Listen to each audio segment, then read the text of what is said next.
Selamat datang di channel Sinau Sejarah Sesarengan, belajar sejarah dengan santuy dan penuh ketenangan. Kalian tahu nggak sih Jalan Nasional Rute 1? Nah, Jalan Nasional Rute 1 itu merupakan jalan utama di Pulau Jawa yang disebut dengan jalur pantai utara atau jalur Pantura. Kurang lebih panjangnya itu ada 1.316 km. Melintasi 5 provinsi di Pulau Jawa. Ada Provinsi Banten, Provinsi Jakarta, Provinsi Jawa Barat, Provinsi Jawa Tengah, dan juga Provinsi Jawa Timur. Jalur Pantura yang membentang dari ujung barat Pulau Jawa sampai di ujung timur Pulau Jawa ini sering juga disebut sebagai Jalan Dendels atau Jalan Raya Pos. Nah, Jalan Raya Pos ini dalam bahasa Belanda itu sering disebut sebagai De Kruisweg. Nah, di mana sih letak 0 km jalur Pantura ini? Nah, berikut gambarnya yang merupakan titik 0 km jalur Pantura. Ini ada di Anyer ya. Nah, Tugu 0 km dan Mercusuar Anyer ada di sini nih. Kapan-kapan kalau kalian ke Banten boleh jadi destinasi wisata nih, mampir ke sini ya. Nah, siapa sih yang punya inisiasi untuk membangun jalan raya pos ini? Yuk kita cek pada materi berikut. Pada tahun 1795 terjadi perubahan di Belanda. Muncullah kelompok yang menamakan dirinya kaum patriot.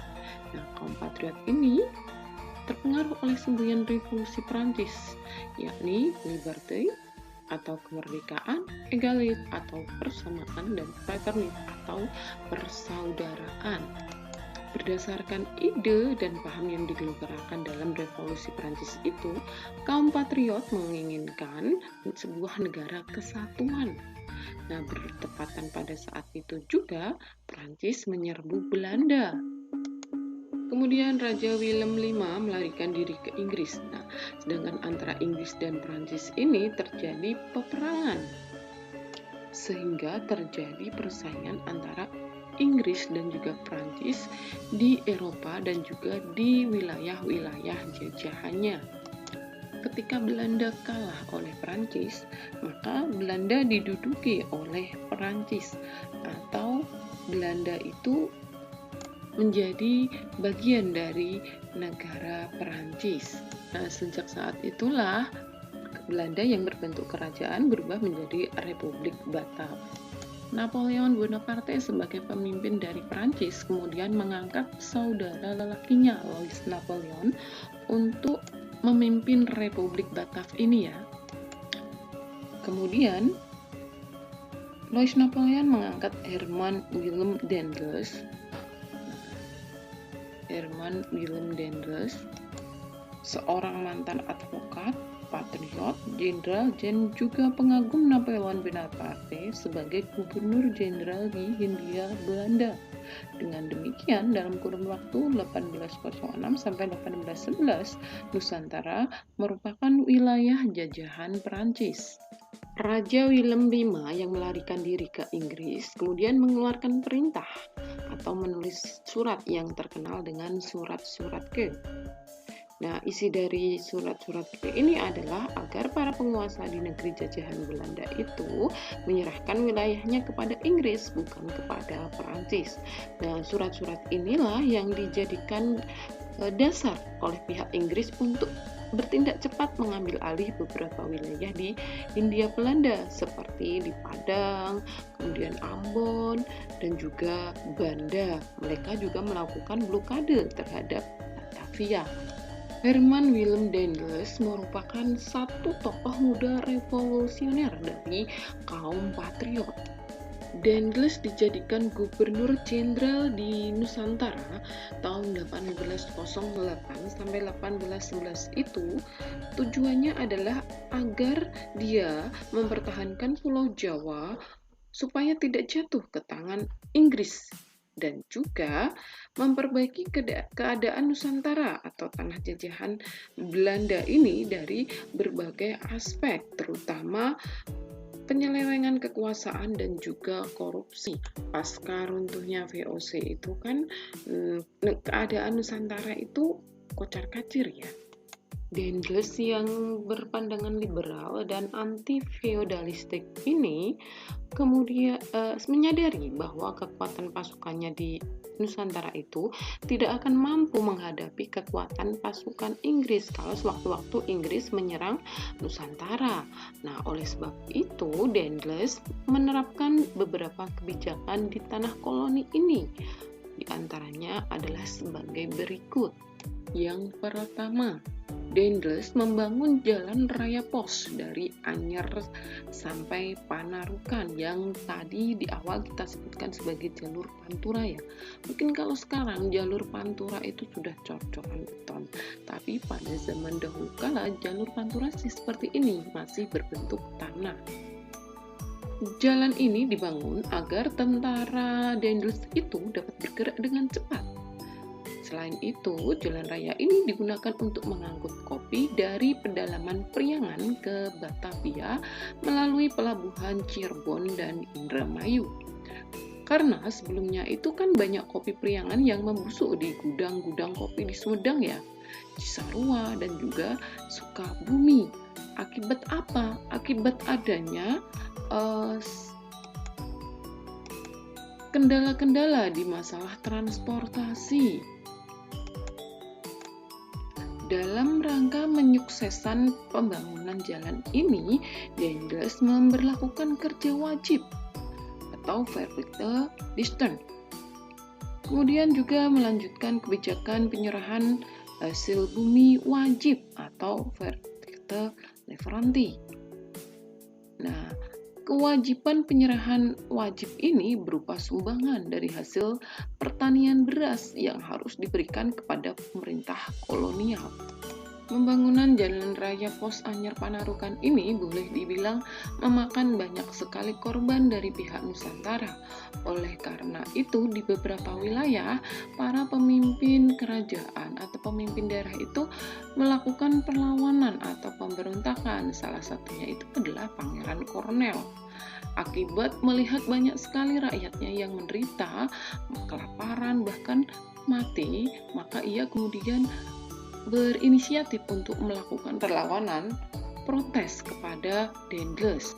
Kemudian Dendles juga mendirikan benteng-benteng pertahanan seperti benteng Lodewijk atau Lewis di Surabaya dan juga benteng Mr. Cornelis di Batavia.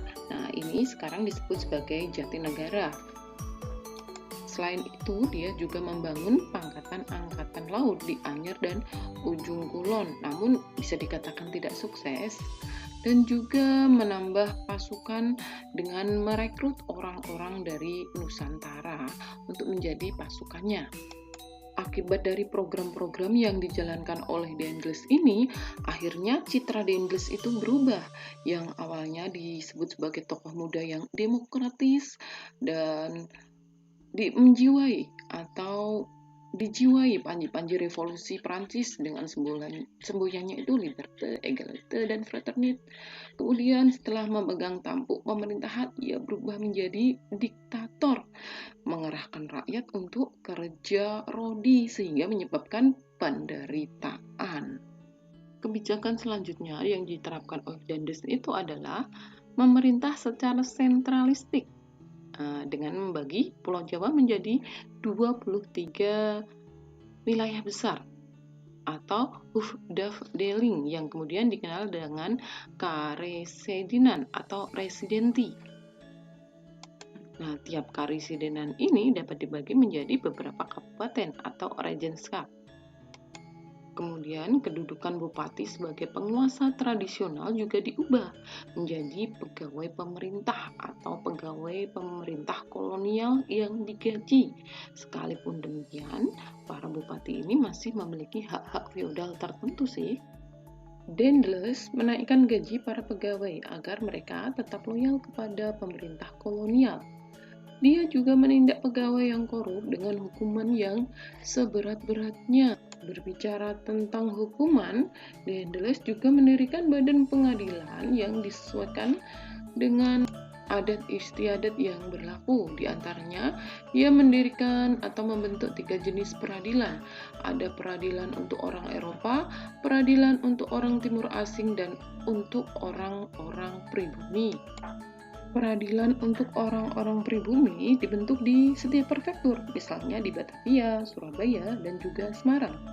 Sedangkan peraturan untuk memberantas korupsi dilakukan atau diterapkan tanpa pandang bulu, termasuk terhadap siapa saja, baik itu orang-orang Eropa maupun orang Timur Asing. Dendles juga memaksakan berbagai perjanjian dengan penguasa setempat, misalnya dengan penguasa Surakarta dan Yogyakarta, yang intinya itu melakukan penggabungan banyak daerah ke dalam wilayah pemerintahan kolonial. Misalnya nih di wilayah Cirebon juga terjadi hal yang sama. Para penguasa atau raja yang membangkang itu diganti oleh Dendles. Misalkan nih Hamengkubuwono II membangkang, kemudian Dendles menyerbu Yogyakarta dan mengganti Hamengkubuwono II dengan Hamengkubuwono III. Kemudian terhadap Kesultanan Banten, Dendles juga mengasingkan Sultan Banten ke Ambon karena menentang kebijakannya. Selain kebijakan di atas, Dendles juga menerapkan kebijakan dengan meningkatkan penanaman tanaman yang hasilnya laku di pasaran dunia. Kemudian rakyat juga harus melaksanakan penyerahan wajib dari hasil pertaniannya. Kemudian juga melakukan pemungutan pajak. Nah, selain pemungutan pajak ini untuk meningkatkan usaha pemasukan uang ini digunakan untuk memajukan dan mempertahankan Pulau Jawa dari serangan Inggris ya. Dendles juga melakukan penjualan tanah kepada swasta, pihak-pihak swasta asing itu ya. Nah, tindakan ini dianggap melanggar undang-undang. Selama 3 tahun memerintah di Hindia Belanda, Dendles dianggap gagal melaksanakan misi mempertahankan Pulau Jawa dari serangan Inggris. Nah, program-program yang dijalankan oleh Dendles ini dinilai merugikan negara karena tidak hanya hubungan buruk yang terjadi dengan para penguasa di Pulau Jawa atau di Nusantara, ternyata di Nusantara ini juga terjadi korupsi. Korupsinya ini merajalela di mana-mana. Oleh sebab itu, Dendles dipanggil oleh pemerintah kolonial untuk kembali ke negaranya dan digantikan oleh Willem Jansen. Untuk materi lebih lengkap, kalian bisa membaca ya buku paket kalian Sejarah Indonesia halaman 39 sampai 45. Untuk kuis hari ini, simak ya. Nilai-nilai apa yang bisa kalian ambil pelajaran? Nilai positif apa, nilai negatifnya apa dari tokoh Dendles ini? Misalkan apa yang bisa kalian teladani dari tokoh tersebut dan sifat-sifat atau tindakan apa yang tidak boleh kalian teladani dari tokoh Dendles tersebut. Dan jawabannya bisa kalian tulis di kolom komentar di channel YouTube ini. Demikian ya materi tentang Republik Batav pada masa pemerintahan Gubernur Jenderal Dendles. Semoga bermanfaat. Tetap semangat generasi muda bangsa Indonesia. Salam jas merah.